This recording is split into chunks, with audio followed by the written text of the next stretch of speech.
Welcome, everyone, and thank you for joining Women's Way for the Closing the Gender Wealth Gap Forum on why the student debt crisis is a gender justice issue. I am Diane Corman-Levy, the Chief Disruptor of Women's Way, and I'm delighted that all of you have decided to spend the next 90 minutes with us on this very important topic. While we wait for folks to sign on, I would appreciate you taking the poll located in the chat box. We want to know if this is your first time attending a Women's Way event. So if you could just answer that, take you about 2 seconds, that would be great. So today's forum is part of a year-long series whose purpose is to educate different stakeholders about the drivers of the gender wealth gap and action steps each of us can take to help close the gender wealth gap.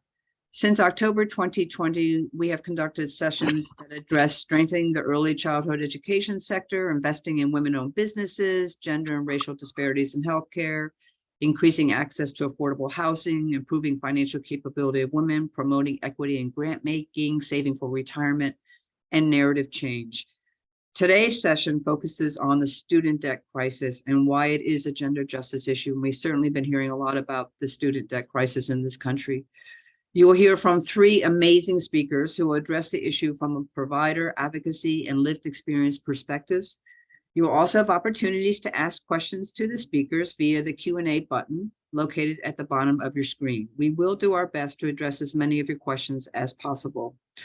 We are also recording the session and make it available for you to view again and for those who cannot attend today's session.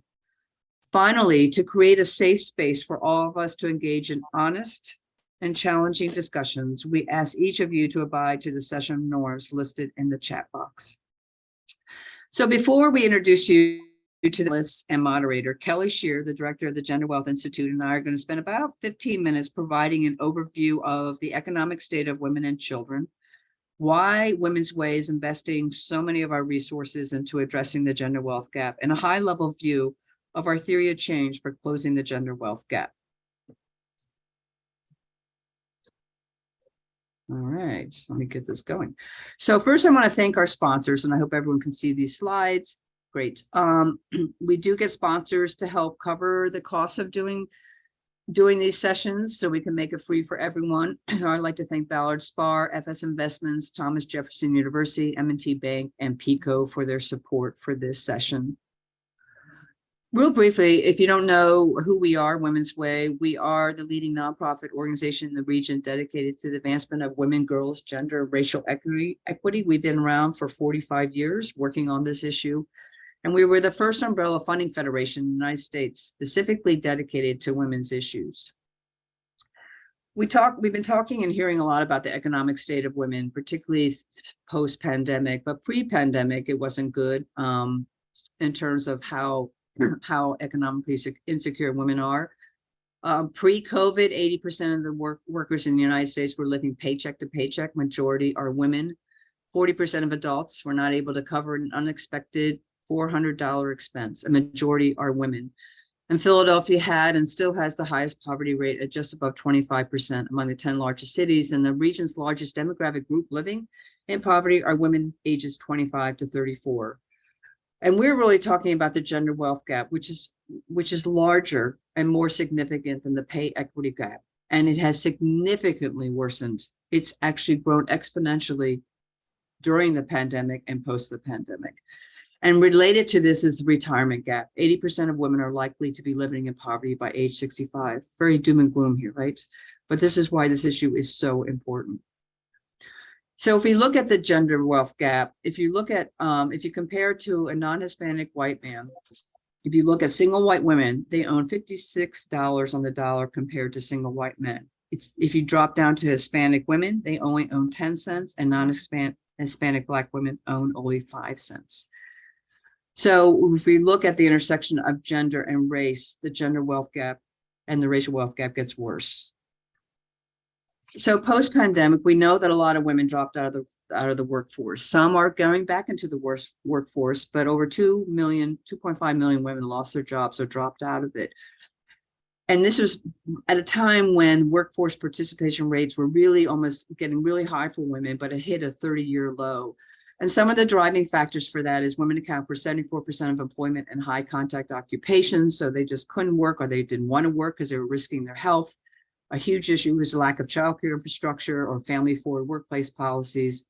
And a lot of jobs that are dominated by women are lower paying jobs, and they don't have benefits or paid family and medical leave. So we can talk about the gender wealth gap. What are the causes? You know, women earn less than men. So there is a pay gap, right? And of course that drives the wealth gap. They're more likely to be denied mortgages, loans, or be overcharged for them, even though women have better records of paying back mortgages and loans than men because of the bias.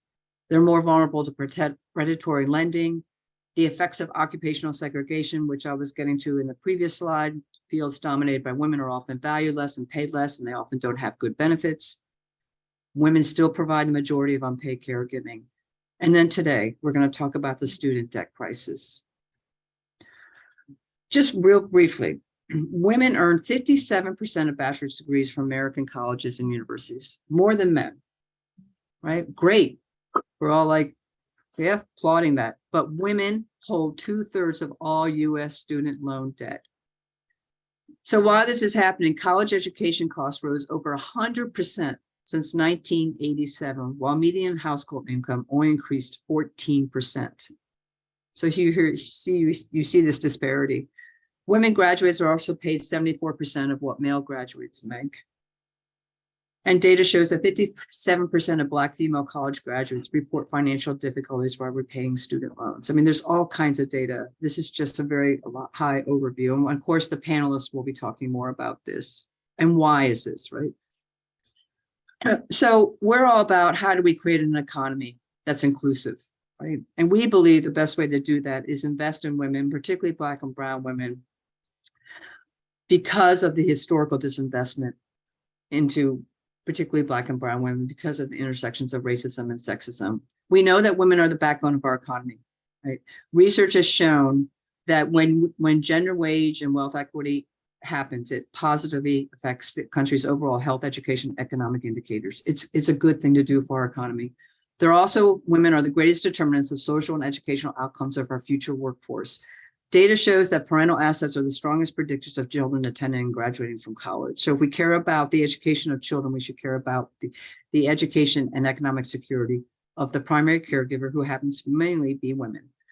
We also know that decreasing wage deficits and increasing wealth opportunities are not only poverty reduction strategies, but economic growth strategies. If we close the gender wealth gap, it would result in an overall GDP gain of over $4 trillion or over $13,000 per person by 2025. So empowering women is smart economics.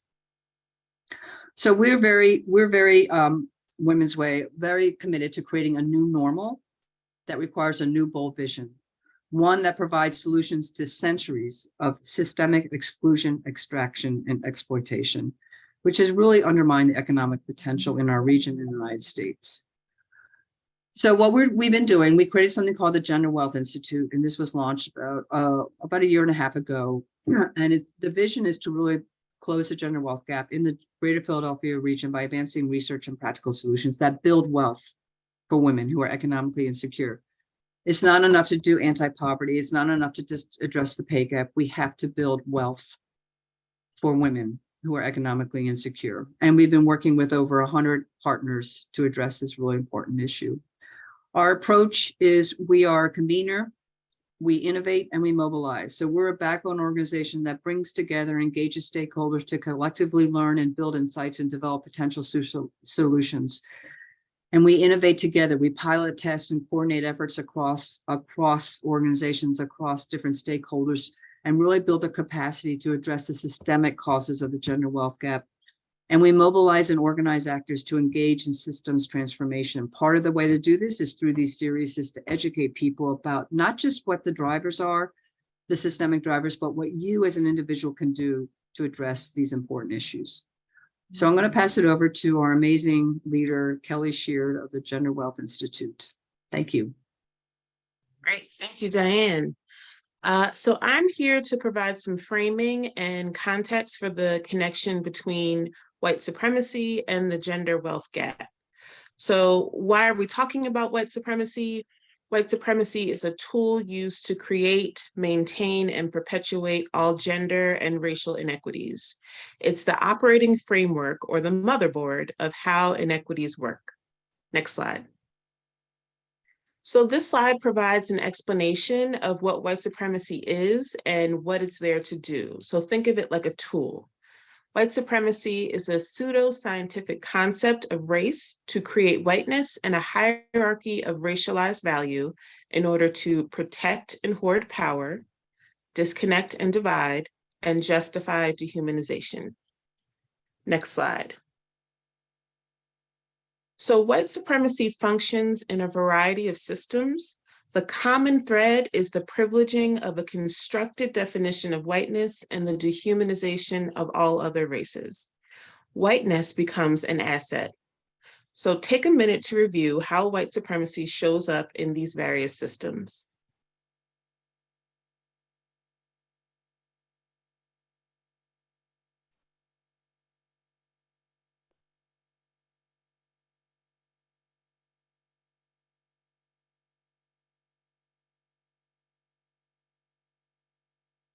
Next slide. I'll also give you a minute to read this slide and quote. It's important to know that white supremacy is not just a tool used by white people. Consider the three things that white supremacy is here to do: justify dehumanization, hoard power, and disconnect and divide.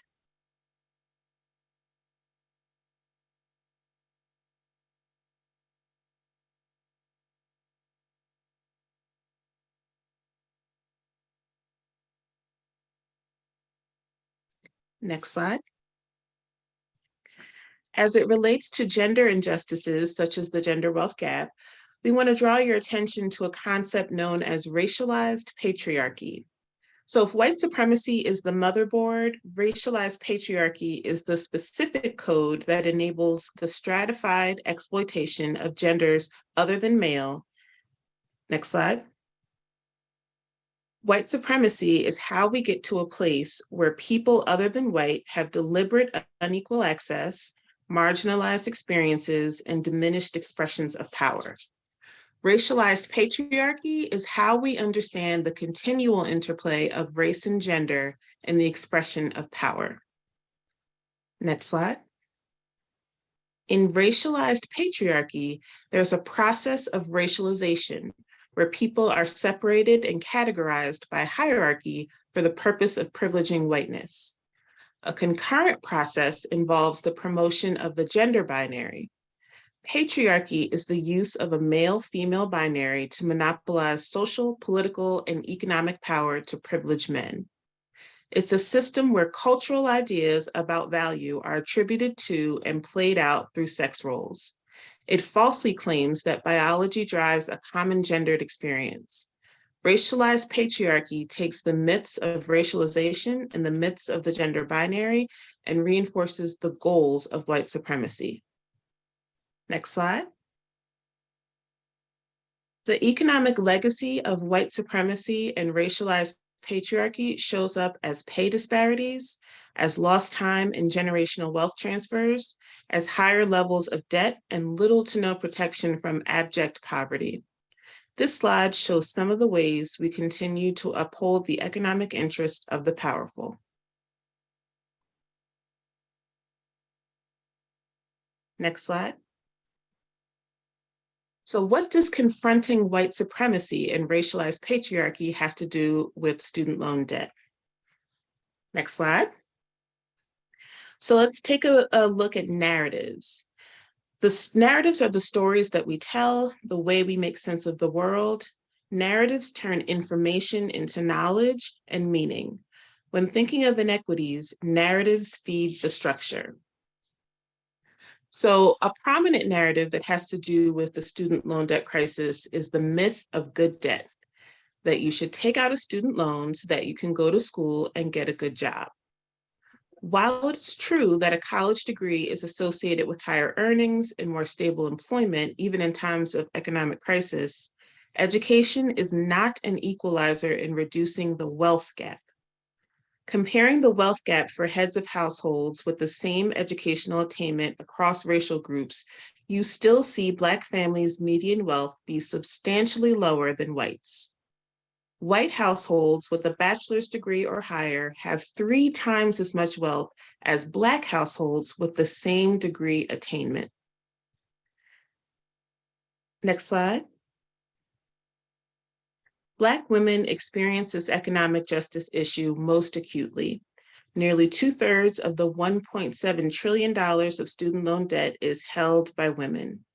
A year after completing a bachelor's degree, Black women hold more student debt than any other group, with an average of $38,000 in federal undergraduate loans.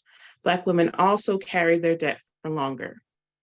Student loan debt forces women to cut back on consumption, savings, or both. The problem with student loan debt is that those carrying it are more likely to delay starting a family, buying a home, or saving for retirement, all choices that reduce their ability to accumulate wealth. Next slide. Black women take on more debt to attend school, earn less than others when they get out of school, and have less access to resources to repay. Where is the upward mobility promised to women when they are urged to pursue higher education? Is that narrative actually true? Because they are marginalized by their race and their gender in the labor market, they get a lower financial return on their college investment than men of all races and most women, as shown by the median earnings of Black women. They cannot repay the loans due to a lack of generational wealth, meaning they cannot rely on gifts and inheritances from family and friends. The lack of intergenerational wealth is because of the history of white supremacy. Persistent wage discrimination is the work of racialized patriarchy, or devaluing the work of women. Next slide. Student loan debt is not a gender justice issue simply because it happens to affect women more. Our narratives around deservedness, the American dream, and meritocracy continue to push women into a structure that is designed for failure. There can be no justice or liberation until we confront our narratives about those at the bottom of the economic pyramid. To quote Anne Price, who are our current narratives building power for, and who do they purposefully leave behind? Next slide. So I am really pleased to be able to introduce our panelist and our moderator and get started into our discussion. So I'll start with Dr. Richelle Brooks. Dr. Richelle Brooks is a mama, an educator, an organizer with the Debt Collective, and the founder of ReTHINK, an organization dedicated to providing resources to mitigating the harm of systemic racism. She is an author and speaker with a specialized interest in the ways Black women, especially, are harmed by systemic white supremacy and patriarchy. As a Black woman, first-generation college graduate, and a formerly houseless person, she has learned to navigate the oppressive and racist systems and institutions, and has made it her life's work to help others do the same, while simultaneously working to dismantle these systems that perpetuate those inequities. Welcome, Dr. Brooks. Thank you. Next, we have Mike Hall, CEO of Sage Scholars. For the past 5 years, Michael Hall has been helping improve operations and drive company growth as the CEO of Sage Scholars. He came to the company in 2017 after a decade as the company's outside CPA. His expertise is driving growth by improving financial relationships, designing highly efficient reporting systems, and optimizing staff performance. By restructuring financial operations, he has increased annual revenues, improved relationships with financial partners, and positioned the company for explosive growth. Michael is also responsible for expanding Sage beyond its initial mission of providing tuition discounts. Sage has now expanded its benefit offerings to include an online part-time adult learner program, a content catalog to address financial literacy amongst high school students, and a direct admission model that is disrupting the college admissions process.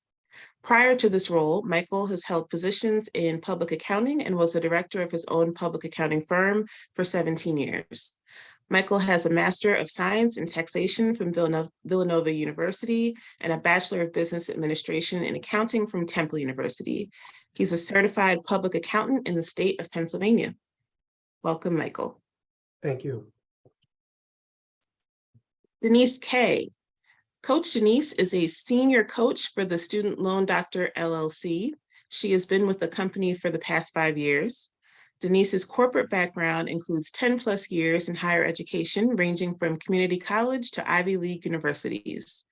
The Student Loan Doctor LLC has been recognized as the first African-American and women-owned student loan repayment company in the country. The company was designed to educate others about their student loan debt and provide assistance in making a tangible plan for repayment to promote social mobility and wealth building. Denise is the owner of an e-commerce retail brand that celebrates her West Indian heritage and a real estate investor. Her knowledge and background in higher education and federal student aid has allowed her to provide her clients with expert advice and information. Welcome, Denise. Thank you. And finally, our moderator, Melissa Fogg, the director of the Women's Outreach and Advocacy Center at CCP. Melissa Fogg is currently the director of Women's Outreach and Advocacy at the Community College of Philadelphia, where she oversees programming around gender-based advocacy, social services, recovery initiatives, parenting support initiatives, alongside of the college's child care grant program. Melissa has experience as a social worker, educator, and community organizer. Most recently, she worked with Mural Arts Philadelphia to develop community center hub spaces that utilize trauma-informed, community-based participatory arts and educational strategies around wellness and mental health. Her work with refugee and immigrant communities has been profiled nationally as an innovative model for behavioral health care. Ms. Fogg was named one of City and State Magazine's 2022 Philly 40 Under 40 and was awarded the 2019 Philadelphia Innovation Award for Arts and Culture. As an educator, she was a recipient of the 2018 Community Preceptor Award by Drexel University's Dornsife School of Public Health and the 2020 Alumni Award from the College of New Jersey's Women in Learning and Leadership Program, where she is currently an instructor with the psychology department. Ms. Fogg holds a master's degree in social work from Rutgers University with a certificate focusing on violence against women and children. Welcome, Melissa, and I'm happy to turn the panel over to you. Thank you so much. It's really wonderful to be here, and thank you so much to Kelly and Diane with their incredible leadership in pulling all of the participants together. I'd also love to just add that I am a recent recipient of student loan forgiveness for public service, finally. So I'm especially passionate about, what we're going to be talking about today. And I can anecdotally say that my experiences in trying to receive public loan forgiveness for my social work master's was incredibly hard, incredibly complicated. And I can't imagine, how difficult it is for people who might not have as clear cut of a path for pleading their case, basically. So just to open it up for everyone, I'd love to have us all start with talking about our organizations, what they do, and our personal experiences in connection both to this panel and the larger concepts that we're talking about the gender wealth gap and student loans and all of that. Dr. Brooks, would you mind starting? Yeah, I can go ahead and start. Great. Hi, everybody. It's so good to be here with you all today. So I'm an organizer with the Debt Collective. I began organizing with the Debt Collective during the pandemic. I was really just vocal, is a good way to put it, about my experiences with the student loan debt crisis. As a college graduate, first generation college graduate with a doctorate degree, I hold about $250,000 in student loan debt. And that was a heavy weight for me. So I just had the understanding, the more people that we can get engaged in this topic, the more likely that things will change. So I connected with the Debt Collective. One of my Facebook friends recommended Can't Pay, Won't Pay. Highly recommend you take a look at that text. Super helpful in being able to understand the interconnectedness. A brilliant presentation to open us up. The interconnectedness between white supremacy and our survival, primarily as Black women. The Debt Collective started during the Occupy days. So in 2012, the founders of the Debt Collective started what is known as the Rolling Jubilee, and it allowed us to purchase portfolios from the secondary market and literally pay them off. So doing God's work, doing the work that Biden hasn't been able to do yet. And in 2015, we organized the nation's first student debt strike in collaboration with members who attended Corinthians. So the group was known as the Corinthian 15. Corinthian College was a predatory for-profit college, and we initiated this ongoing campaign. It's helped win and change federal law. We've counseled over $2 billion in student loan debt. Again, something President Biden hasn't been able to do. And our movement has helped abolish more than $100 billion in debt altogether. So we not only address student loan debt, though that's what we're primarily known for, we also work to abolish carceral debt, medical debt, housing debt. We truly believe that you should not have to pay to survive in this country. There are public goods, and we're all entitled to public goods just for being alive. And that's what we fight for, to abolish the financialization of survival. Yeah, so that's what led me to the Debt Collective.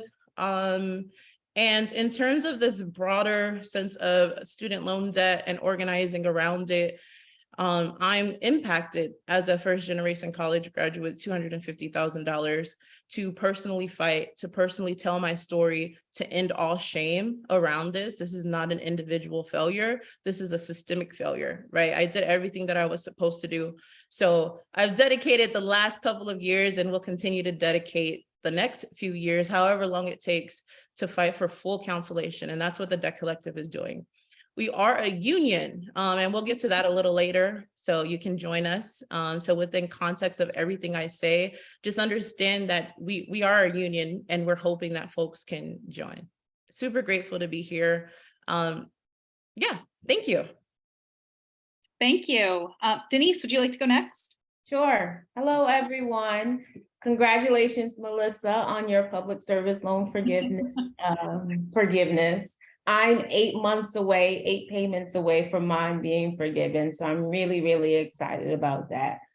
As a senior coach with the student loan doctor, we help, and what you just said, Melissa, the program is so comprehensive. It's so many if this, then that. It can be very confusing. It is anxiety for a lot of people. It's confusion. It's just a lack of understanding.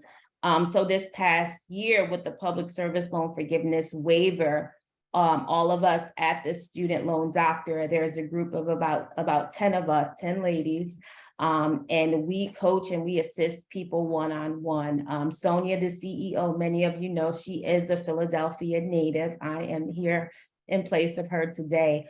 But we just assist. Most of our clients are minority women. I'd say probably 90% of our clients are minority women or women of color. So we assist them with just not even just the debt, but the lack of knowledge, I say, is probably the biggest part of student loans, just not even understanding it. Like, yes, you have this debt, but it's not the end of the world. You can still be a homeowner. You can still be a business owner. And so just that lack of understanding of how to navigate them and what your options are for affordable repayment. Oftentimes, a lot of people just ignore them. They sweep them under the rug. They don't even want to talk about it. They don't want to look at it. So we are a resource to where we just kind of alleviate that, and we try to plan reasonable and realistic goals. We help get out of default. That's another thing. Default is really, really huge. As Dr. Brooks mentioned, a lot of those students that went to the for-profit universities or the predatory universities are carrying debt at amounts you can't even imagine, with degrees where they're not even earning, a salary to realistically pay them back. But there are resources, the borrower's defense program, to where with the sweet settlement that's going on right now, a lot of those for-profit schools were found guilty of predatory lending. So there are ways and programs that you can utilize and enroll in to have those loans possibly not forgiven, but the term is called discharge. So language is also a big, big thing when it comes to student loans. Again, the lack of knowledge, the lack of understanding, we try to help and teach that. But I am looking forward to this conversation, and that's it. Amazing. And Mike, do you want to round us up with your lens on the work? Sure. Hello, everybody. Thank you for being here. My name is Mike Hall. I'm with Sage Scholars. Sage started in 1994 as a college funding platform with one product called Tuition Rewards. Today, we have grown into a complete college funding, college preparation, and college accessibility program. To give you a 2-second rundown on Tuition Rewards, we have made an agreement, we have a contract with over 440 private colleges and universities where they have guaranteed to our members a full year's free tuition by being in our program if they meet their individual admission standards. So our members earn these tuition reward points ratably over the number of years they're in the program, and they can max out at 1 year's free tuition. When the pandemic broke out in 2020, in early February, March, and the colleges told all the students to go home without notice, there was a great panic and financial need. So SAGE said, hey, we need to put our money where our mouth is, and we need to do expand beyond tuition rewards. So we at that point pledged, we call it the $1 Million Pledge, where we pledge over $200,000 a year for 5 years in hard dollar scholarship checks that we cut to students. And it began during the pandemic with that great financial need. We saw these chats going back and forth where students were told to leave campus, and a lot of them couldn't because they didn't have the money. A lot of them had to take flights they didn't have the money for. They couldn't, so we pledged immediately to the first 400 students in our program without any checks, balances, that if you apply, we'll give you an immediate $250 cash check to help alleviate that need. And that was $100,000, the first $100,000 we spent of the $1 Million Pledge.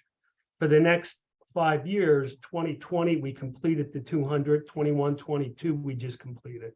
We have an annual essay contest where we give away, if a student submits a 500-word essay, we award 3 $5,000 scholarships, a bunch of $500 and a bunch of $100 scholarships, totaling $100,000. And then we match that with $100,000 to our schools. We give checks to, with the provision that they identify deserving students and pass those funds through in the form of scholarships. So that's the funding part of our platform: tuition rewards, direct scholarships. We now have an accessibility platform where we have a deal with these colleges. They've guaranteed us 1 year's free tuition for our members. In return, what we have to do is we have to source qualified students. When I say qualified, they have to meet each individual school's admission standards. And we source students and put them in we ask them to register themselves in a database. And right now we have about 7 million families in our database. And when they're in the database, the families have to register a student on our platform. The students beginning freshman year in high school now, they come into the platform and they start to fill out a profile. And the colleges now are using that profile to heavily recruit students. Recruiting used to be limited to athletes, elite athletes. Since the pandemic hit, colleges really need students to fill seats. They're not only heavily recruiting students, but they're going to a new admissions paradigm. This paradigm is called direct admissions, or admit before apply.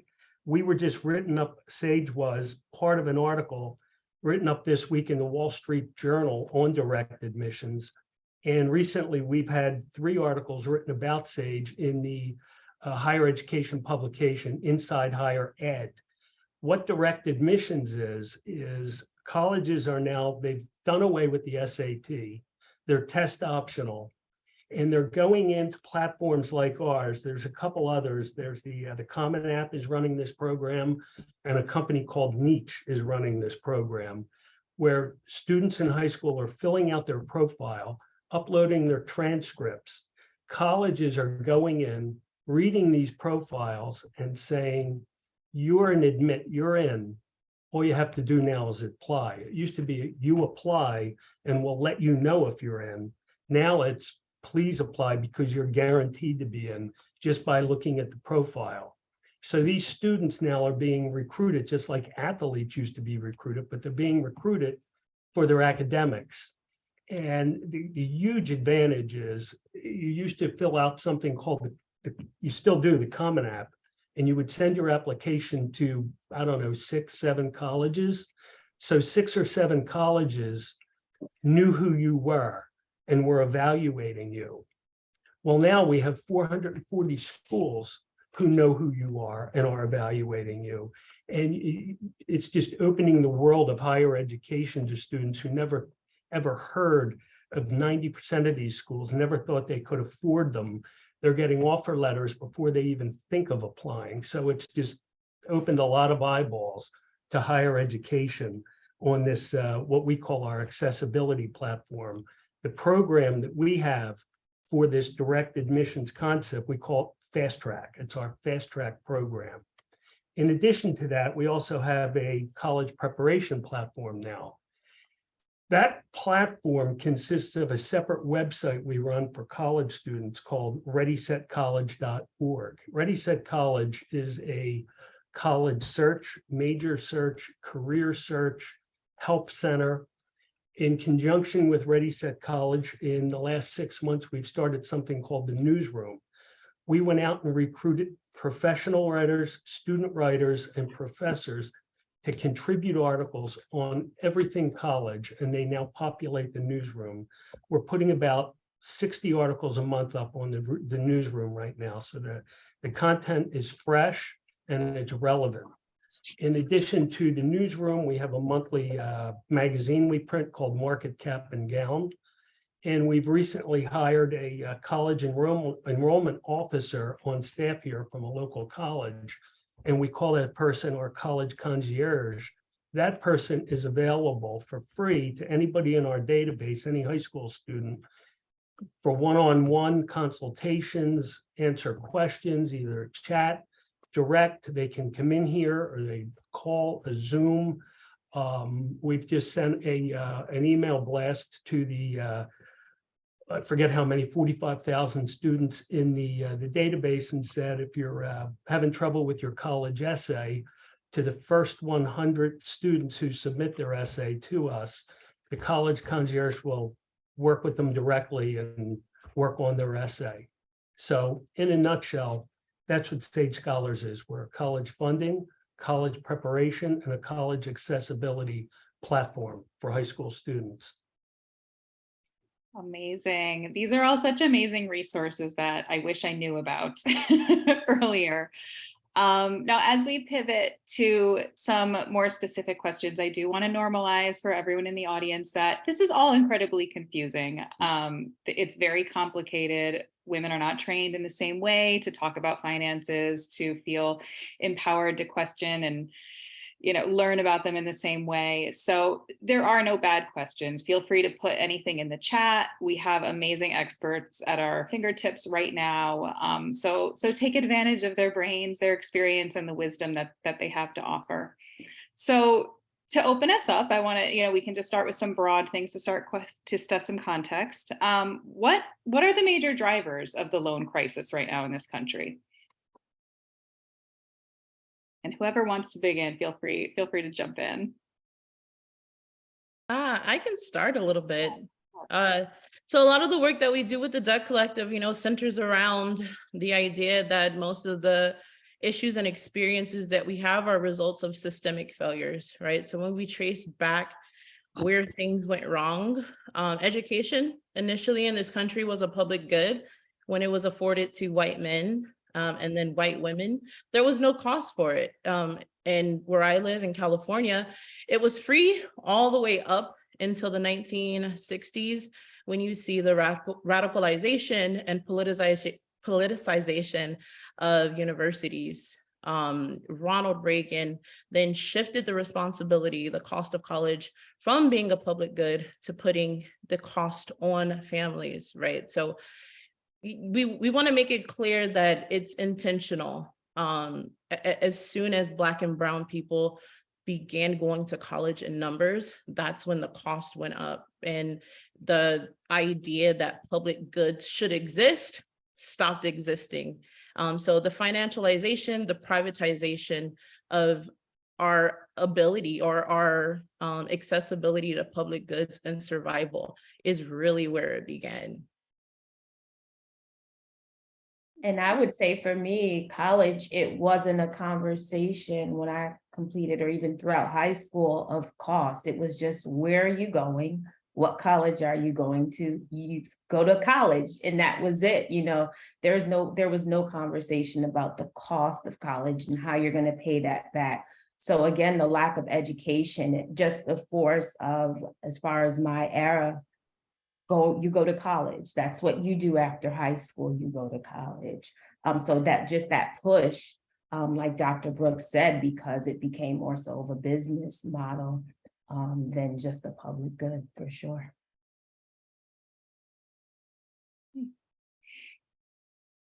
And I guess as a follow-up, so we hear the narrative of the American dream, and I know Women's Way's done a lot of work around narratives and how the impact that they have. In terms of colleges, it's work hard, get a college degree, you will achieve financial security.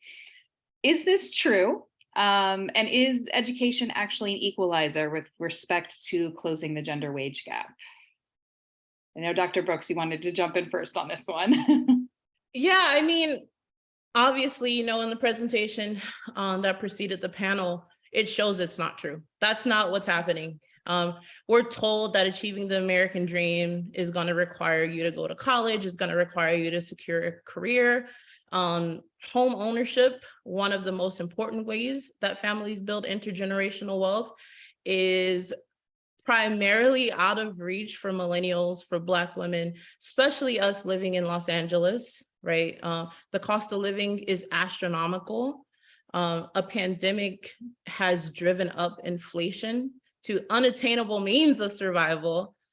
So there's so many factors coming into play that I think policymakers, that I think maybe ordinary people aren't taking into consideration when we think about what college has historically been and what it is now, and the cost of it. So Black women have the most student loan debt out of all demographics, and we're also the least likely to own a home.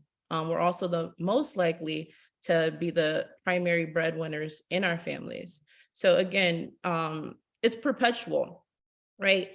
We exhibit, or we experience, racist banking practices. During the pandemic, it came out that Wells Fargo, in a Bloomberg report, that 53% of Black applicants were denied at the height of the pandemic, and the highest earning Black families earning $168,000 a year were approved at home loans at a rate less than the lowest earning white families, right? So again, all of this works in tandem, and things that we're not taking into consideration when we're creating these policies. So yeah, for my generation, the American dream is exactly how it sounds. It's a dream. It's something that me and my friends, me and my homies, we talk and we're like, yo, how are you gonna buy a house? And we're like, I have no idea. What's your plan? I have no idea, right? It's a hopeless fantasy.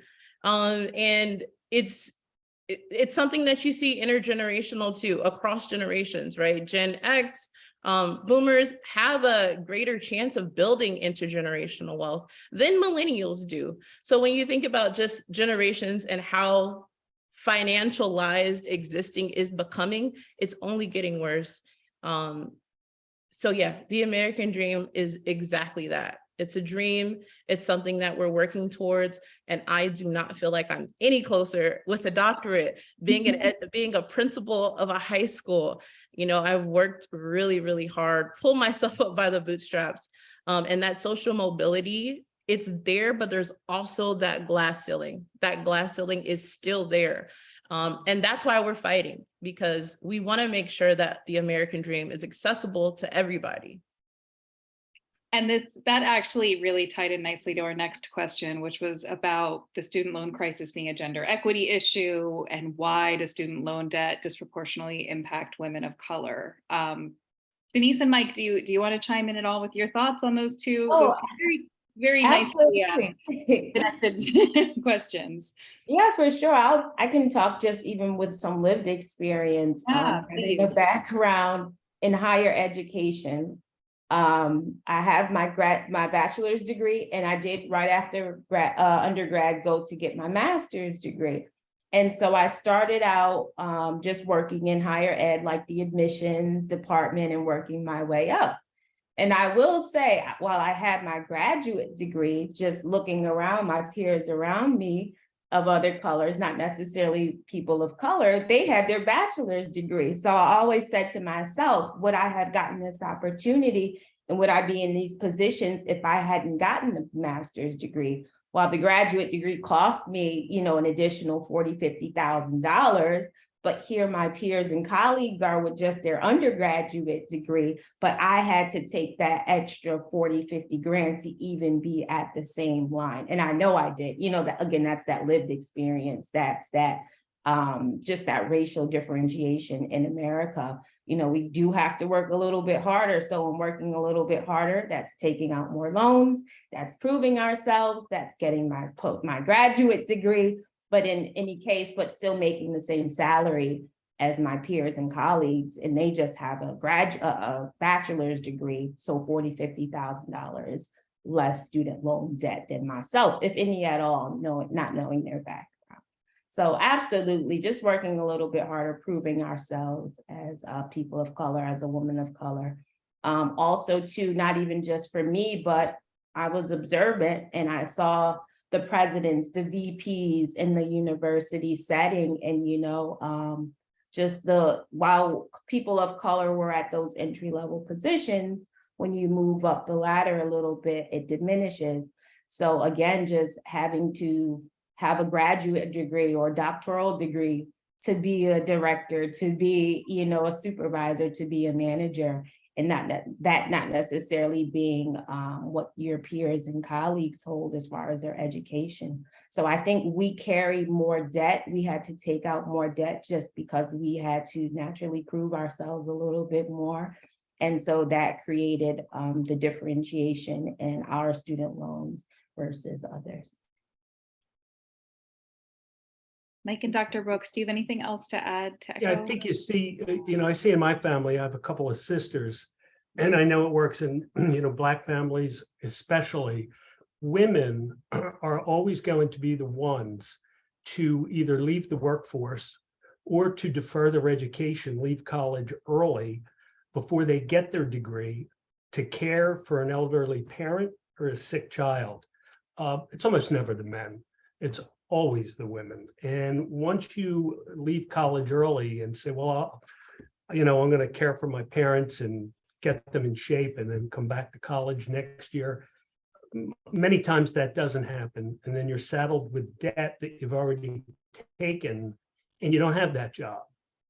And then what else you see is with women of color, especially, they don't have the financial wherewithal going into college, so they borrow more. And because they've borrowed more, when they graduate, they have to start repaying these debts immediately. And you can't wait for your dream job. You have to take the first job that comes along because you got to start paying that loan. And then it's like a vicious cycle. Now you have a job that's not paying you as much as you really should be paid.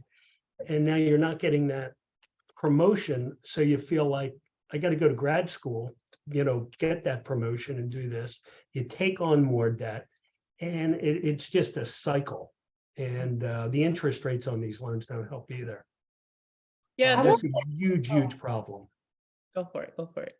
If I knew then what I knew now, though, it's like, and this is for everyone listening, there are jobs who pay for your graduate school, it might not be the job you want, but had I known UPS, for example, they have a tuition reimbursement program, and just not even just UPS, that's just a big one, I think. But there are so many employers to where just sacrificing momentarily, so I don't have to take on that $40,000, $50,000 school loan debt and working somewhere, not necessarily,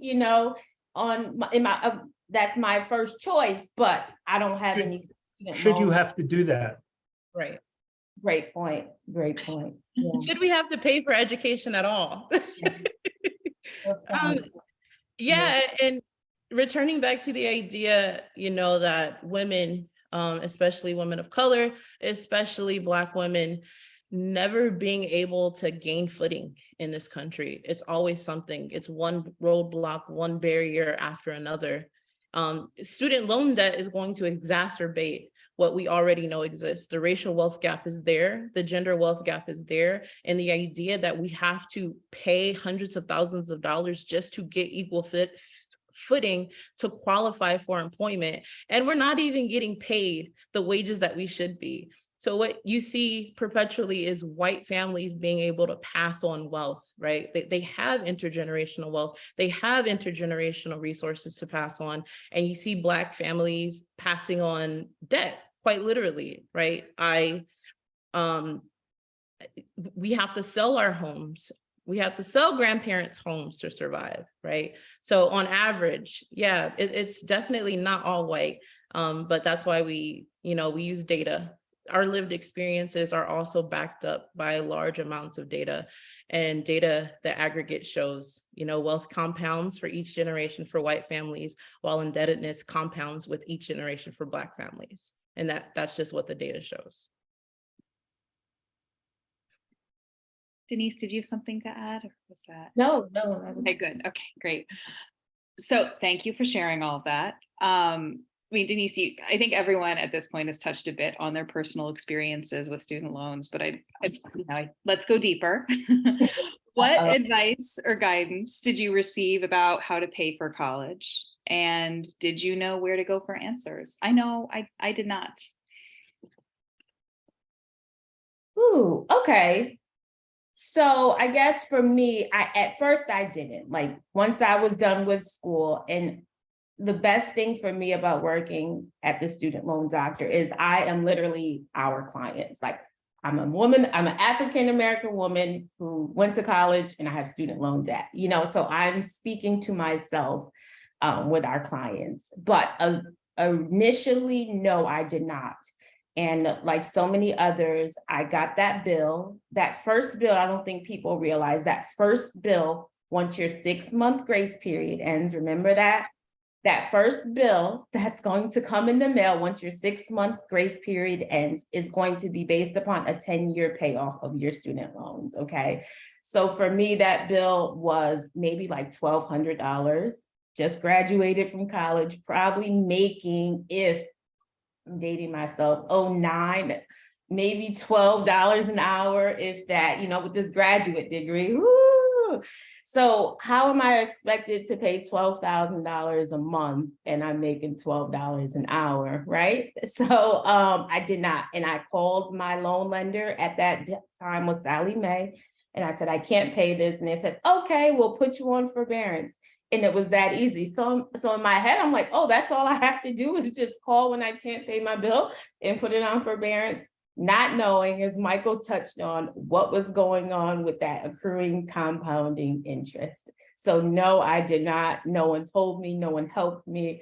I just saw that bill in the mail. I called them and I put it on forbearance. Absolutely not. I did the same thing, and I was like, this is great. No big deal. This is all we have to do. Right. They're so helpful. Yeah. I think for me, I come from a single parent household. My mom did the absolute best that she could. She's watching right now, so shout out to my mom. She did not go to college. My grandparents did not go to college. So when I talk about like my experiences with college, having a doctorate, she thinks like I'm performing open heart surgery. Like, it's a foreign concept to her. So when it came to how am I going to pay, it was the same thing. It was just like, okay, I want to go to college. This is something that I've always said I was going to do. So let's just go out there. And I remember my first day of college, the very first thing, we went to lunch, we went to Subway. And somebody came up to me and was like, hey, here's a credit card application. It's free for students. Sign up. You're guaranteed to get approved because you're a student. And I was like, what? Free money? And that's literally what I thought it was, because who was there to tell me otherwise, right? I thought I had this adulting thing down. I go to all these payday lenders, I can get free money there. It was literally just trying to survive and not having the tools, not having the resources, not having the social capital, or the system around me to provide that support, and me doing what I thought was best because people that I trusted that were in positions of authority were telling me, this is how you're supposed to do it. You're watching the news, people go into debt. This is the American way. It's okay to be in debt because you're going to be able to pay it off and it's going to be a worthwhile investment, right? And that's exactly what was told to me when I walked into the financial aid office my first day. It was like, hey, here's some grants, but the primary funding source of your education is going to be student loans.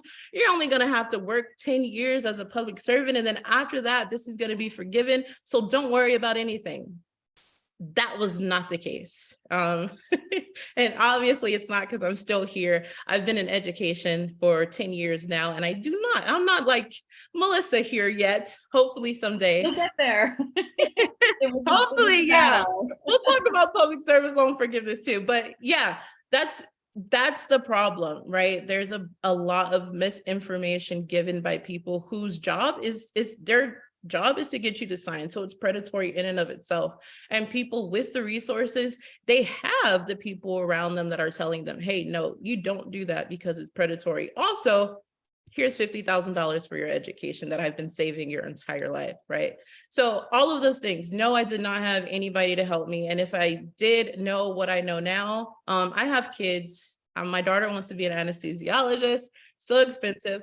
My son wants to be a computer engineer. They're both brilliant Black babies. And I know that I have to make a way with $250,000 worth of student loan debt. There's absolutely no way that I can do it in a conventional sense. So right now, me and my daughter are looking into the Air Force so that she can go, get her medical degree, hundreds of $1,000s worth of education in a way that's paid for. So there's tons of loopholes to everything, legal ways to avoid student loan debt. And I wish that I had somebody to, explain that to me. And I'm glad that I have the experience now to help my students and help my family and help my biological kids as well. And even the term financial aid is predatory, because even so, like, you just wouldn't imagine people, students, clients, everyone's like, oh, I got financial aid. They have no idea that that consists of, or not even grants and loans, sometimes just even loans itself, no grants. And they're like, no, I have financial aid. And they have no understanding that that includes loans. So that term in itself is a whole other discussion, how, we use the word aid and they hear the word aid and they think, oh, that's help. Oh, that was a grant. Oh, that was a scholarship, when they have no inkling that that included student loans as well. Mike, did you? We laugh about that here a lot. The term financial aid should be limited to scholarships and grants. Absolutely. Should not include loans. Loans is not aid. Loans have to be paid back. It is it's an outrage. Well, that term alone, I wish it can go away. It shouldn't be allowed to be used in financial aid. That's your contribution. You're borrowing money that you have to pay back. Yeah. They need to call it loans, student loans is what they should call it. I'm going to skip ahead one question because I think this is a nice transition to it. Talking about loans, for those of you who took out loans to pay for your education, how did these loans help you? How were they a challenge? And do you feel they were worth it? I have mixed feelings. I'm curious from all of you. I'll start. Yes. So I went to a state college, a state university for undergrad, SUNY Buffalo, upstate New York. And I always say, my undergraduate, I lived in New York State, so I was an in-state student. I got some grants, I got a few scholarships. I always say I was fine with undergrad. I think I left undergrad with maybe $15,000 in student loans, you know what I mean? I think by graduate school, though, it was a private, Jesuit institution, and I was working, making minimum wage, and I needed like that assistance with living and expenses. You don't get any grants for graduate school. I don't think people understand that. It's all loans. It's completely loans are out of pocket. So while the debt, the actual loan, the actual principal of my loans, I think would be okay if the compounding interest was not included. So I understand the debt. I'm okay with the 15 and then the 40 for graduate. It's the compounding interest that accrued over almost 15 years now. That's, I don't know. I don't even have the word to describe it. Predatory, yeah. I think when I think of, education, and when I think of my life and I sit and dream, Black women don't have a lot of space to sit and dream, but when I do, the thoughts that come to my mind is what can be, right? So absolutely not. I do not think student loans should exist at all. I think that education should be a public good. I think as an educator, a teacher, a mother, a nonprofit founder, the least I can do that I can be afforded for my service is a free education. That's all that I'm asking for. I'm not asking for, the world. I'm just asking for a free public education through whatever it takes, through a doctorate, because that's what it took for me to become a high school principal. And we need people to run schools, right? You need that. I work in South Central LA. Not a lot of people want to take on the challenge of running a high school in South Central LA, and you need those people. So college should be free. Student loan debt shouldn't exist. We need to abolish it. In terms of my experience, education was 100% worth it. I've learned so much invaluable information, made invaluable connections, and built relationships through education. However, it's the privatization, it's the financialization of that education that I do not think should exist and that I do not think was worth it. So yeah, I just want to make sure we understand the distinction between the two. For me, education, yes, worth it. Paying for it, absolutely not. Great. Mike, what are your thoughts? My thoughts are that, the deal used to be with state schools.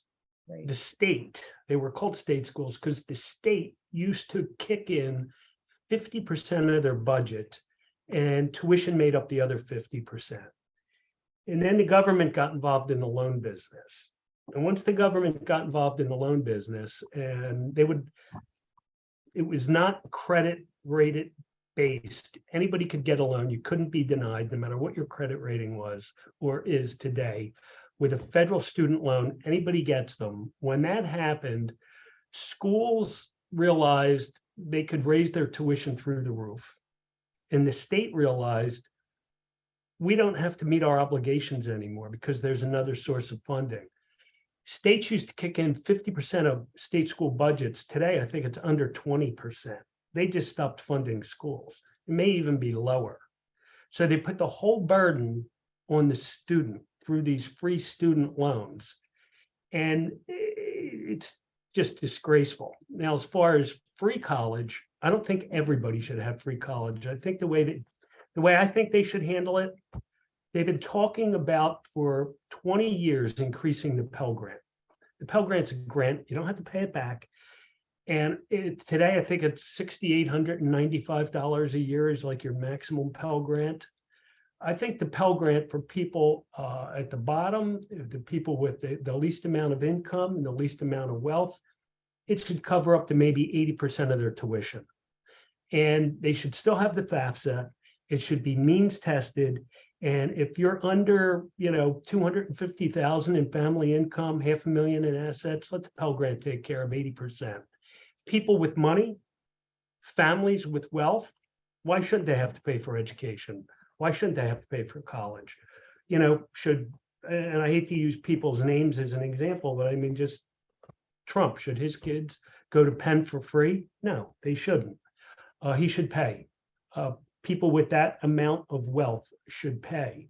But as long as we have these student loans that give the colleges carte blanche to raise tuition, and you're going to have schools like Penn and Harvard with $100 billion endowments and $70,000 a year in tuition. I mean, that makes absolutely no sense. That's a problem, and I think the Pell Grant is the one way they can really combat this. They can raise the Pell Grant through the roof and take the financial burden off of 70% of the people going to college. But you can't make it free for everybody because there's no reason to. People with a lot of money, they can pay, and why shouldn't they? I think the taboo of attending community colleges as well through the years is changing. Oh, yeah. Before it was just like, oh, you're going to 13th grade, or, you know, those types of things added, at least for my generation. And I think that taboo is going away, where people are learning, and because our children, my daughter is going to absolutely go to community college, even maybe in high school, going to take some general education classes at $300 a credit, you know, and transfer those if she wants to attend a four-year university. So I think being more knowledgeable and understanding, you know, it's not just 13th grade or, you know, just some subpar educational experience. So the taboo and the value of community colleges is definitely there. And I think that's a way to help alleviate debt and college loans and the expense and cost. Yeah, and to further that, Denise, I think that if, you know, the community colleges, if it's an accredited institution, I think four-year universities and colleges should have to take the transfer credits. Absolutely. You should have to. Absolutely. It's a disgrace when kids apply and they say, well, we'll take this, but you have to make up this course and this course, and they just want more money. We all know what it's about. My daughter's a freshman. Sorry, my daughter's a freshman, and that's something that I know, right? She can take college level classes. So she is taking college level classes because we don't want those student loans. But there's so many people that just don't have that opportunity. So I'm grateful for spaces like this where experts can come together and inform people that, you know, that's possible. So any of you all with middle school kids, with high school kids, they can do dual enrollment and take college level classes. In California, it's 100% free. So yeah, if you want to email me for more information, you can get my email at the end of that, because I can personally help you through that. The application process for the dual enrollment is not as straightforward as it should be. So yeah, just reach out if you need support with that. Yeah, and I'll just say one more thing. This goes along the lines of community college. I think what's really important going forward and what this country needs to do more of is, if they're serious about bringing more jobs back onshore, either chip manufacturing, pharmaceutical manufacturing, we need more good VOTech. We need more good vocational schools. I think vocational school is a great alternative to a four-year college for a lot of people, and we just don't have enough of it. Yeah, even the 4 years now are reaching back to the community colleges, and they're wanting to do articulation agreements and all of the others, because now they see the value is really within the community colleges as well. So I think more of that. And as a product of two state colleges and working now at a community college, I completely echo what everyone is saying. I think the students we have at CCP are incredible. They are brilliant, they are high achieving, they are resourceful, and they're making a really smart financial decision at the end of the day. The amount of debt that they will avoid by attending a community college is, like, cannot say enough, like what future headaches they will be avoiding. And the quality of education is great. And there's so many support programs, our Cato scholarship program, tremendous resources there to help students get ahead of that. And And with that, I see a couple students actually in the question and answer. I'm glad that they came, and some other folks. If we could just pivot to that right now. Our first question came in from Katrina. I think Katrina, what about student loan debt that has gone to judgment? Is there help for people in these situations? Dr. Brooks. That's actually not my area of expertise. I will say, you know, the Debt Collective has an amazing legal aid team, and we can help.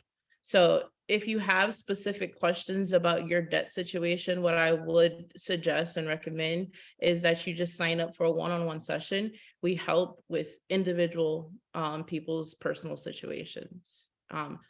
Yeah, I'm not familiar with judgments to that degree to give personal advice. Sorry about that.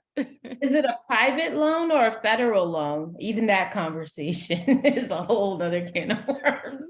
Yeah, there's a lot. And the time when you got it, if it was before 2007, there's a lot that goes into that question. So our next question comes from, I will say, another amazing student, Jamira.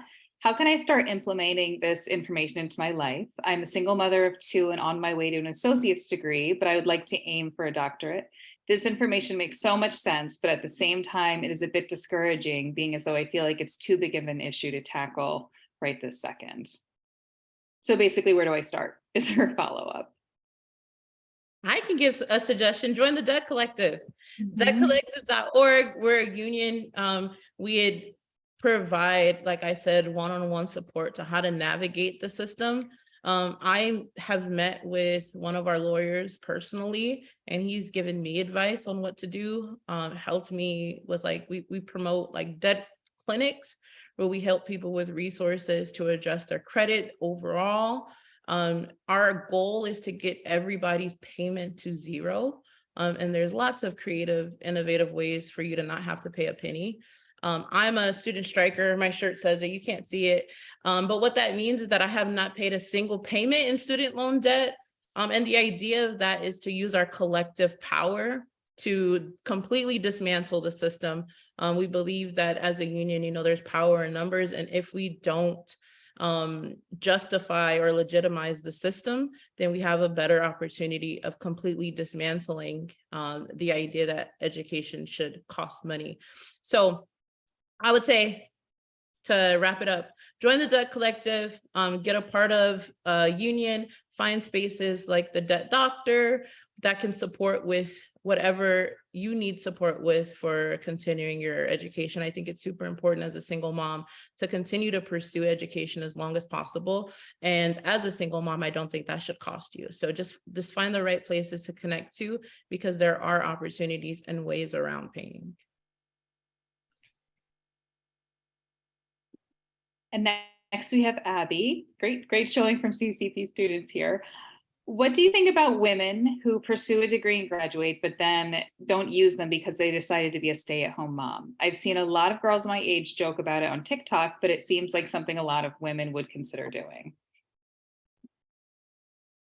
I'll speak to that. So oftentimes with the student loan doctor, we'll get clients and they'll say, I want to go back and get my master's. I want to go back and, you know, get my doctoral degree. And I always ask, is it a personal goal or is it a career goal? You know, if it is a personal goal that you got your master's degree and you wanted to just do that for yourself, that was an achievement you've always had, you've done that, you know, you've met that goal, you fulfilled that regardless of where you are currently. You know, you went to grad school, you probably met amazing people, you probably made lifelong friendships, and you know that no dollar amount can ever, you know, pay back. So if you did that and you earned that degree for yourself and that was just a personal goal of yours, then, you know, that's it. You don't have to, you know, answer to anyone or explain yourself to anyone. And now you're a stay-at-home mom taking care of your kids. What better job than that? So I just say kind of, you know, look at it of why you did it, and then just let that be your truth. Mm-hmm. And we all know that being a mom and taking care of kids is work. Yes, absolutely. It is more tiring probably than most day jobs. So I have much respect for that as well. Next up on the queue, we have Shani, who has two points. She wanted to echo Katrina's question and would love to know more if there's any grad school guidance or support available through SAGE. And also the comment that if Pell paid more, maybe federal government could start capping tuition. Yeah, at SAGE, we have two programs, one for adult learners and one for full-time four-year undergraduate. The tuition rewards program can only be used at the undergraduate level for full-time. If you're an adult learner, you're going back part-time, mostly a lot of times online. We have a program called SAGE Prime, where we are one by one re-enrolling our 440 schools. We have 40 of them currently that have jumped onto the program. What they do, they have guaranteed any adult in our database, of which we have almost 7 million, a flat 10% discount off the list price of a course for part-time adult learners. And that's the program we have there. Also, too, for anyone going to grad school, it's one of those, if I knew then what I knew now. Almost every department in graduate school have positions called graduate assistants, AKA GAs. And graduate assistants, they're employees, but typically they get their tuition and fees covered, their tuition covered by some schools, college and universities. So you're technically working for that department. So look into graduate assistantships, is what they call, or GA positions to help alleviate the cost and the tuition of graduate school. Thank you for all of that. Jamira was wondering about pamphlets or flyers to send around and spread more awareness, if there's anything that we can distribute. This is also making me think I would love to have this group come to CCP and talk to some of our students who I think are struggling with these issues. But Jamira, I know there will be a resource list that's sent out after this, but is there anything else you all recommend for her in terms of raising awareness? Yeah, I would say the resource list, we're going to send the Debt Collective link tree out. I would say tap into our social medias. We have so many opportunities for political ed, opportunities to write a letter to your congressperson, opportunities to engage with President Biden as well. So there's a lot of opportunities to get involved. We have book club, we have letter writing, we have interviews with the news. There's a lot of ways to increase awareness, and the more people that join us, the better. So tap into our social medias, Debt Collective, and then the link tree has all of our information. There's tons of literature, pamphlets on the student loan debt crisis, as well as all other forms of debt too. Next up, we have a question from the phenomenal and very inspiring Dr. Claudia Curry. Hi, Claudia. What relief is there for parents who pay student loans that their students failed to do after graduating? I can tap in. So are you referencing taking out a Parent Plus loan? If you're I guess I'll speak to if so, yeah. Parent Plus loan. Okay, yeah. So with the Parent Plus loan, if you took out a loan basically for your child, then that is on your credit. So you do want to manage it. You don't want to ignore it. Yeah, okay. I signed for my daughter's loan and she stopped paying it. Okay, thank you, Dr. Claudia. Is it a federal loan that you took out, like a Parent Plus loan? If so, then you can get on something that's called an income contingent repayment plan, where that will lower the standard repayment of that loan. If you don't want to ignore it, again, because it can harm your credit and things of that nature. But again, you can get on a more affordable repayment plan for that Parent Plus loan if she stopped paying on it, okay? And you would do that at studentaid.gov. Okay, so yeah, so now that you're on a fixed income, so it's income based. So that payment, instead of, if you don't enroll into it, it's just going to be a standard repayment, which can be really high. But if you enroll in the income contingent, it's based upon your income. So being on a fixed income will help lower that monthly payment for you substantially. And you can find the application for that on studentaid.gov. And to point, if you have an income-driven repayment plan and you're in public service and you have a zero payment for 10 years, those payments count for your public service clock. So with public service, all you have to do is make 120 payments and then the remaining balance is discharged. So get on that income-driven repayment plan. That is one of our loopholes that we encourage folks to do. Income-driven repayment plan, $0 a month. Do that for 10 years or as long as possible based on your income. And you can get public service loan forgiveness after 10 years. So our next question is from Bennett. Are universities typically more willing to provide aid to students who are dual admissions? I ask because my sister did the program with CCP and she went to Penn State, but they didn't offer her anything because she was 50 points off what they required on the SAT.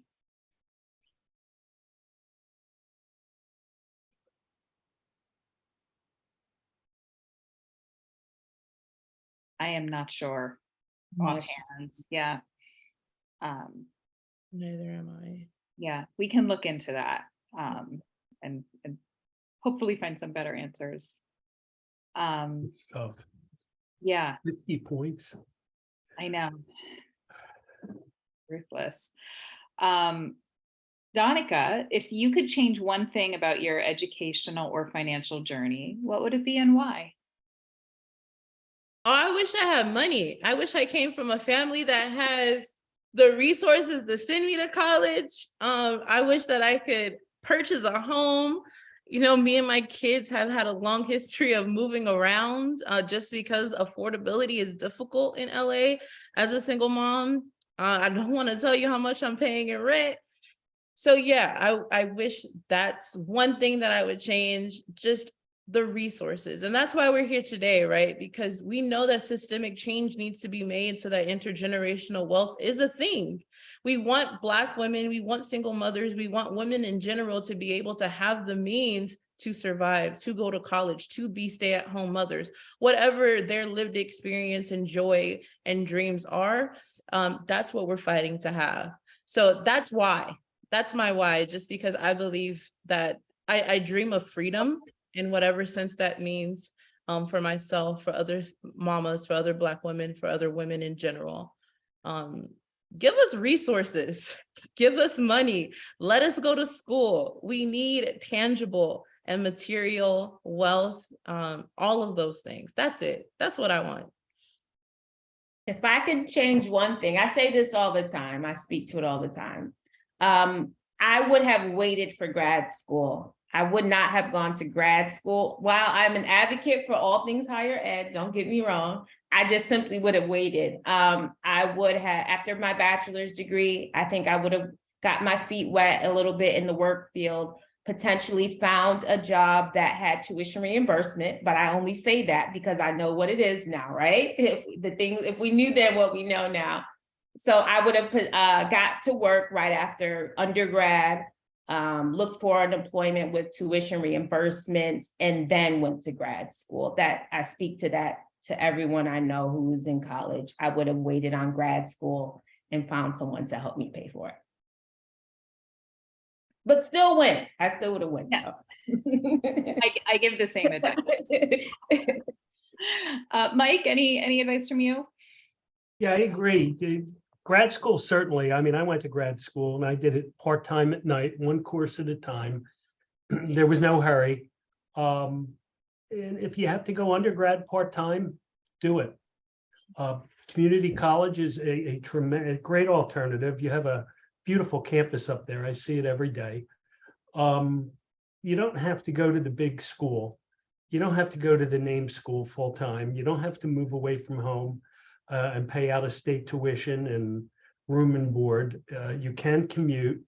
And if you have to, go part-time, and certainly grad school, parse it out and go part-time. Make it affordable.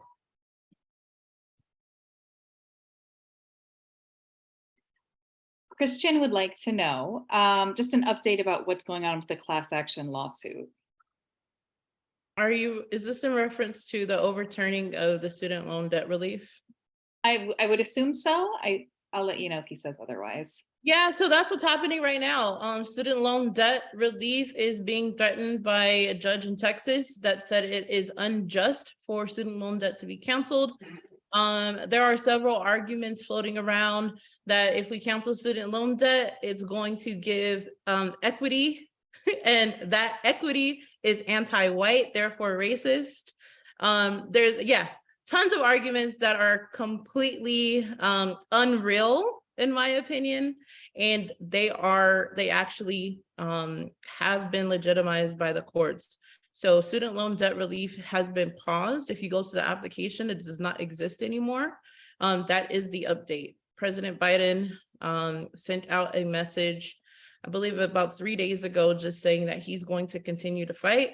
One of the things that the Debt Collective has done, we have drafted an executive order so that he can bypass all of these courts. He can bypass using the Higher Ed 1965 executive power to cancel student loan debt. He still has that power to cancel That's all what of Nancy Pelosi is that what she's always referencing, that he? Yes, exactly. Elizabeth Warren, Bernie Sanders, Nina Turner. Yes, the Higher Ed Act of 1965 gives him executive power. So that's what we're hoping that he does, because if he doesn't do it that way, we continue to experience the barriers and roadblocks of the courts.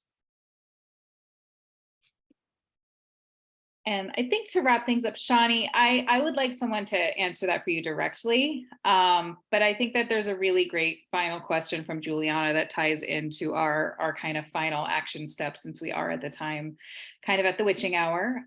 Juliana wanted to know, in what ways do you think the landscape has improved over the years? What improvements do you hope or think are likely to happen over the next 5 years? And how can we contribute to that change? And I just want to add a little asterisk to that. What action steps can we take, just as we wrap everything up and kind of sum up everything we've talked about today? What can we do? I think the fact that we're having these conversations in and of itself is progress. Just last year, the Debt Collective was saying student loan debt cancellation, and people are like, what are you talking about? You're out of your mind. Student loan debts cannot be canceled. That's never going to happen. Why are you living? And it's happening, right? We're having these conversations that we can absolutely cancel student loan debt. And again, we're more radical, right? Radical actually just means that we attacked issues from the root. So we're always going to fight for free public education. We're always going to fight for abolition of all forms of debt. And what we need folks to do, if you want to get involved, we need you to tell your story. We need you to speak up. There is no shame in your experience. There is no shame in trying to do the right thing and go to college. And we want to make sure that you understand you are not alone. And join our union, Debt Collective. We want folks to strike. We find legal and legitimate ways of getting your payment down to zero. And all you're doing is politicizing your unwillingness to pay. If you're a student, you're already striking because you're not paying. So you just say, hey, I'm striking. If you're on IDR, income-driven repayment, and your payment is zero, you're not paying. You can say you're striking, right? We just need you to politicize that you're not paying so that Joe Biden gets the idea that we're fighting for this. And then lastly, read Can't Pay, Won't Pay. It explains why it's important that we take a systemic approach and radical approach to abolishing all forms of debt, primarily student loan debt, over the next 2 years. Super excited about what's to come. I truly think that we're going to win. Mike and Denise, any closing thoughts about what we can do, how things have shifted, what you're I doing? think that just meaningful increases to the Pell Grant will go a long way. Student debt, certainly forgiveness. That's in the past. Moving forward, Pell Grants. No more loans like we have it. We know where that got us. Yes. And I would say, to wrap up, while all of these forgivenesses, we're fighting for all of this debt relief and change, don't ignore your student loan debt. This panel is also about building wealth, but you'll hurt yourself, you'll hurt your credit score, they'll garnish your wages, they'll garnish your taxes. It can get really ugly. So while we're fighting for these equalities and forgivenesses, don't ignore your student loan debt. Tackle it, work with a specialist to help you manage it and get on the right track. Absolutely. Absolutely. Well, thank you so much to all of these amazing panelists. You've been really inspiring and given so much helpful information, and there's been such great conversation and questions. And I see, Diane, that you've popped on. I don't know if you and Kelly want to jump on and close us out. Yes, we'll close you out real quickly because it's 5:31. Thank you all. You were amazing. This is an important discussion. We'll continue these discussions. Just want to highlight a few things again. The resources, we will send this all out to everyone that registered, as well as the recording of this, and it will be on our website. So if you want to watch it again or share it with others, please do. We also have a survey here. There's a link to it, but we'll send it to everyone because we really want to know the impact these sessions are having and how to continually improve them. So like I said, these conversations are critical. We're going to continue to have these conversations. Thank you again. Thank you all for attending. Kelly, do you want to say anything? Yes, just a quick yes. Thank you, each and every one of you, for your attendance and participation, and especially the engagement, all the questions in the chat, in the Q&A. We love to see it.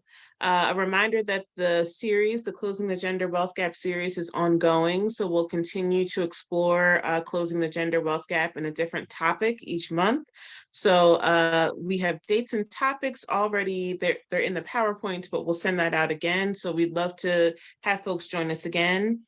We want to continue the conversation about white supremacy and closing the gender wealth gap and talk more with each one of you. So we just want to encourage you to connect with our social media, with our website for announcements, for more information, and to join us in the fight. Thank you, everyone. Yes, thank you all so much. You were great. Thank you. Thank you. Have a great evening, everyone.